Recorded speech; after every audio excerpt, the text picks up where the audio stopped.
এই দেবরাজ চক্রবর্তীকে পুরুলিয়া ঝাড়খণ্ড সীমানা থেকে তাকে গ্রেপ্তার করে নিয়ে এসে আজ আদালতে পেশ। আমার সঙ্গে জিয়াউল রয়েছে। জিয়াউল, দেবরাজ চক্রবর্তী, যার বিরুদ্ধে ভুরি ভুরি অভিযোগ তোলাবাজি, অভিযোগ রীতিমতো থ্রেট করার, আজ তার বডি ল্যাঙ্গুয়েজ থেকে কি মনে হলো তোমার?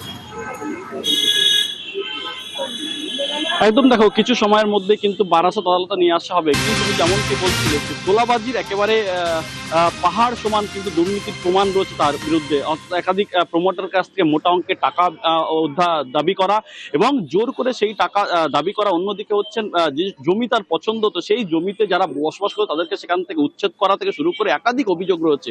এবং তার দলের, অর্থাৎ তিনি তৃণমূল কংগ্রেসের একজন কাউন্সিলর, কিন্তু তার দলের এমএলএ এবং যারা হচ্ছে সাংসদ রয়েছে তাদের কাছ থেকে মোটা অঙ্কের টাকা দাবি করে সেখান থেকেও তোলা আদায় করেছে, এমনটাও কিন্তু ভুরি ভুরি অভিযোগ রয়েছে দেবরাজের।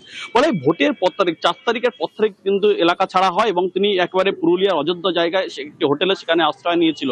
ফলে গোপন সূত্রে পুলিশ এবং অন্যদিকে এসটিএফ তাকে গ্রেপ্তার করে আজকে বারাসত আদালতে তোলা হবে। কিন্তু যে ভুরি ভুরি অভিযোগ রয়েছে দেবরাজের, শুধুমাত্র নিজের দলের যারা বিধায়ক বা সাংসদ তাদের কাছ থেকে নয়, ব্যবসায়ী থেকে শুরু করে জমি মাফিয়া, অর্থাৎ যারা প্রমোটিং, তাদের কাছ থেকে মোটা অঙ্কের টাকা কিন্তু আদায় করেছিল এই দেবরাজ। এবং যে সমস্ত লো ল্যান্ড ছিল, অর্থাৎ সেই ল্যান্ডগুলো কিন্তু ভর্তি করে মাটি ভরাট করে সেখান থেকে মোটা অঙ্কের টাকা নিয়েছে, এমন ভুরি ভুরি অভিযোগ রয়েছে দেবরাজের। ফলে সব মিলিয়ে আজকের কিন্তু তাকে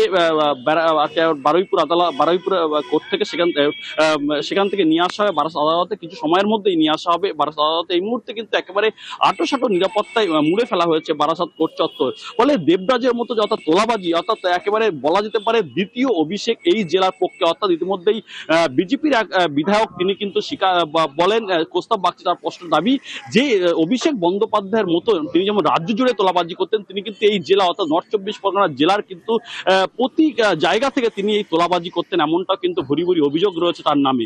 এবং শুধুমাত্র দলের যারা বিধায়ক সাংসদ তাদের কাছ থেকে নয়, এবং প্রমোটার থেকে শুরু করে জমি ব্যবসায়ী, প্রমোটার, সবার কাছ থেকে কিন্তু মোটা অঙ্কের টাকা তোলা হয়েছিল এবং সবটাই তুলেছিল কিন্তু এই দেবরাজ চট্টোপাধ্যায়। এবং তার কিন্তু সম্পত্তির পরিমাণ প্রায় কয়েক কোটি টাকা। সেই টাকা উৎস কি সবটাই কিন্তু খতিয়ে দেখা হবে। ইতিমধ্যে আজকে বারাসত আদালতে তোলা হবে।